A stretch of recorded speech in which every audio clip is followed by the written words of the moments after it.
So July 4th represents a freedom birthday for the country. June 19th, 1865 represents a freedom birthday for the enslaved people or the former enslaved people. So Abraham Lincoln signed the Emancipation Proclamation September 22nd, 1862. Galveston was under Union control as early as October of 1862. But there was a Battle of Galveston on January 1st when the Emancipation Proclamation was to go into effect, and the Confederacy won back control of Galveston. The news was not late getting to Texas, so that's a myth that needs to be debunked. There was at least 125 newspapers, according to Donald Norman Cox, that wrote a book, Juneteenth 101. He has found at least 125 newspapers that mention the Emancipation Proclamation. So it was not late. And even though they could not read the newspaper, many of them would have heard the enslavers and business people talking about Lincoln. But Lincoln was not the president of the Confederacy, and the Confederacy had no plans to listen to his instructions. So it wasn't until Granger arrived with thousands of soldiers, many of them United States colored troops. By January of 1866, General Philip Sheridan states that he had 6,500 white soldiers and 19,768 black soldiers. That represented 75% of the soldiers that came in, and newspaper reports from July of 1865 state that a telegraph went out from Galveston on June 20th that says Galveston is now occupied by colored troops.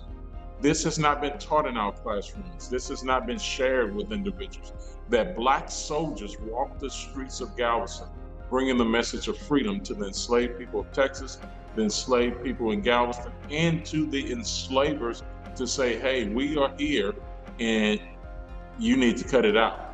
Stop it. The star represented like a burst of new life, and the red, white, and blue are the colors of the American flag, that our blood is in this soil. We too are Americans. Yes, we honor the red, black, and green in the history of the motherland and the continent of Africa, but many of the people born today are far removed from the original birthplace of Africa. So America is our home. This is where we grew up. That does not mean that we don't value the DNA that has been passed down through generations that give us our superpower of survival and resilience. We understand that those that have survived so that we could be here are the true heroes. We owe it to our ancestors to celebrate because they chose to celebrate. Juneteenth is not just a single day celebration. It usually kicks off 2 to 3 weeks in advance with banquets, festivals, galas, pageants, parades. Some of this has been restricted because of the pandemic. That's why this year is so important. On June 19th, a week from Saturday, we are gonna have the biggest street party and festival. If you're not here, join in virtually and get your party on, because we are gonna celebrate freedom on the island.